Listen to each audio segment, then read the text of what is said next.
वंदे मातरम। नमस्कार। जय श्री राम। मैं कल से एक कोण से इस केस के बारे में मंथन कर रहा था। कुछ हमारे लीगल फील्ड के जो बंधु हैं उनसे चर्चाएं भी मेरी हुई और मैंने ऐसा एक कोण निकाला इसमें कि दिशा सालियान और सुशांत सिंह के केस में कौन लोग हैं जो बाहर से इसमें इंटरवीन कर रहे थे। बहुत सारे लोग कर रहे होंगे, लेकिन 3 लोग ऐसे हैं जो इंटरवीन डायरेक्टली कर रहे थे और उनके इंटरवीन से, उनके अंतर प्रभाव से इस केस में ये क्राइम घटित हो सका, ये अपराध कारित हो सका। हम अगर कानूनी भाषा में देखें तो इस अपराध को कारित करने में, जिसको कानूनी भाषा में 120 बी बोलते हैं, जो हमारी जो दंड संहिता है उसके हिसाब से, यद्यपि अभी भारतीय दंड संहिता में उसकी धारा का क्रम बदला है, लेकिन 120 बी सभी लोग जानते हैं कि एक योजनाबद्ध तरीके से कई लोग षड्यंत्र पूर्वक किसी अपराध को कारित करते हैं। तो जितने अपराध को कारित करने वाले लोग हैं वो सब उसके सदस्य होते हैं। जहाँ भी एक से अधिक लोग इस तरह करते हैं तो वहाँ वो धारा लग जाती रही है। तो उसमें जो लोग इस अपराध को कारित करने में, अपराध को घटित करने में, इस क्राइम को क्रिएट करने में, इस क्राइम को वस्तु स्थिति में इसका व्यावहारिक रूप देने में जो बाहर से जो बहुत प्रभावित कर रहे थे, उसमें 3 लोग आते हैं। एक महेश भट्ट, जो बाहर से रिया चक्रवर्ती के माध्यम से इसमें इंटरवीन करते हुए स्पष्ट दिखाई देता है। एक व्यक्ति। दूसरा, इसमें उस समय के मुख्यमंत्री उद्धव ठाकरे ने इस कार्य को कैसे कारित किया, ये सवाल आएगा ना। तो उन्होंने कारित करने के लिए अपने मुख्यमंत्री के पद का दुरुपयोग करते हुए वहाँ पर सचिन वाघे की नियुक्ति की, जो 16 साल से सेवा से पृथक था। और सेवा से पृथक के भी बड़े कारण थे, बड़े उसके रीजन्स थे। So many reasons were there of that termination of that Sachin Waghe service. तो उसको वापस इस्टेब्लिश किया। और इस्टेब्लिश कब किया?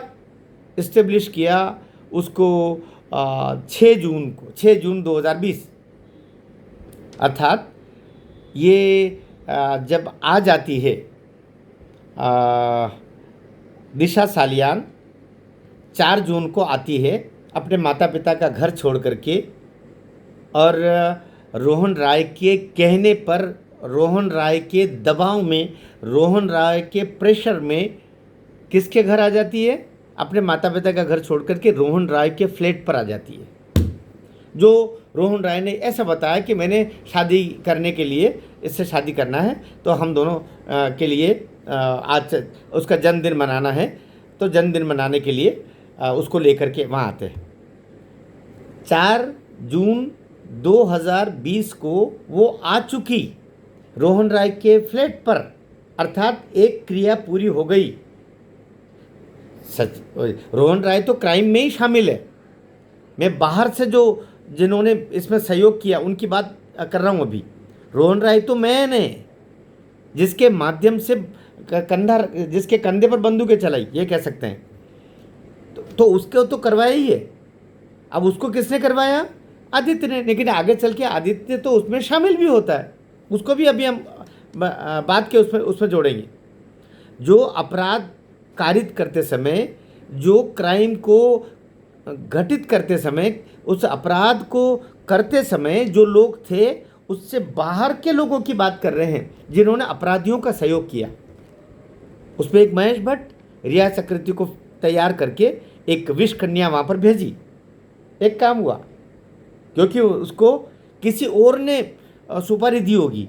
महेश भट्ट को किसी और ने सुपारी दी होगी कि ये सुशांत सिंह राजपूत जैसा एक होनहार हीरो आ जाएगा तो हम तो ख़त्म हो जाएंगे, कुछ करो।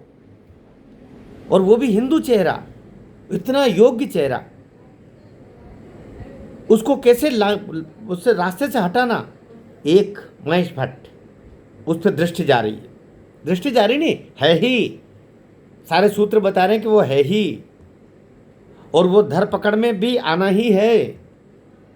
कितने बच्चे हो गए बुड्ढे जी, कितने साल की तुम्हारी, कितने दिन तुम्हारी उम्र और बची, लेकिन तुमने अपराध। तो एक महेश भट्ट, दूसरा सचिन वाघे को रोहन राय के घर दिशा सालियान के 4 तारीख के आने के बाद, ये कन्फर्म होने के बाद में कि वो आ चुके हैं, उसके बाद में उद्धव ठाकरे उसको रिस्टेट करते हैं, उसको वापस नौकरी में लेके आते हैं। 16 साल की नौकरी ख़त्म हो गई, जिन कारणों से हुई वो सबको पता है ना। उसके बाद में उसको फिर वापस सेटल करते हैं यहाँ पर, और कहाँ अपॉइंट करते हैं, उस एरिए में जहाँ पर रोहन राय का फ्लैट था, घर था, वो जहाँ दिशा सालियान को लाया गया।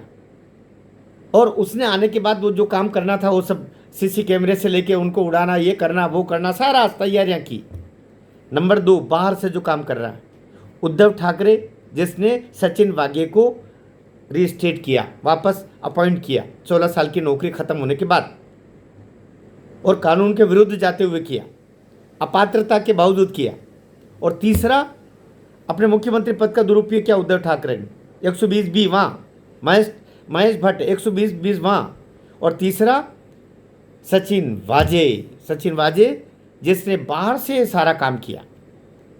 6 तारीख को होने के बाद में 6 तारीख दिन, 6 तारीख की रात, 7 तारीख का दिन, 7 तारीख की रात, और 8 तारीख को तो घटना उसका रेप और मर्डर का काम हो गया। और देखिए 8 तारीख की सवेरे ही वो चली जाती है अपने घर वापस। कहाँ जाती है? वहाँ से छोड़ करके रिया चक्रवर्ती, दिशा सालियान और रोहन राय को छोड़ करके और इन दोनों को फ्री करते हुए चली जाती है। पार्टी में खुद क्यों नहीं थी? क्योंकि पार्टी में तो अन्य लोगों को आना था ना, आदित्य और पूरी गैंग को आना था, रास्ता सारा क्लियर करने वाले 120 भी रिया चक्रवर्ती, लेकिन वो भी शामिल है अंदर, इसलिए मैं उसको बाहर से नहीं बोल रहा हूँ। बाहर से 3 लोग हैं आपके, महेश भट्ट, उद्धव ठाकरे, और तीसरा सचिन वाजे, जिसने सारा काम बाहर से प्लान किया। प्लान करने वाले जो बाहर के लोग हैं 120 बी में, उनको सूत्र बता रहे हैं, उस आधार पर मैं आपको बता रहा हूँ। और सारे डिस्कशंस के बाद में ये बात बता रहा हूँ कि 3 लोगों का बाहरी योगदान है, और इन तीनों को भी उम्र कैद होनी चाहिए। सचिन वाजे वापस टर्मिनेट होना ही चाहिए, और उसको अरेस्टिंग होनी चाहिए। उद्धव ठाकरे की अरेस्टिंग होनी चाहिए, महेश भट्ट की वो अरेस्टिंग होनी चाहिए। यहीं से कड़ी जुड़ करके और फिर जाती है रोहन राय के पास में, जिसके कंधे पर बंदूक थी, जिसने सारा काम किया। कल का एपिसोड मैं विशुद्ध रोहन राय पर केंद्रित करूंगा, और उसके तब से लेकर के अब तक रिया के साथ में दिशा, और दिशा के रेप और मर्डर, और साथ में फिर उसका क्या उसमें योगदान रहा है उस क्राइम में, उस सब को लेकर के कल करने वाला हूँ। अभी का मैं सोचता हूँ कि इन 3 जो त्रयी है, इसको केंद्रित करते हुए आज के इस एपिसोड को मैं समाप्त करता हूँ। नमस्कार। भारत माता की जय।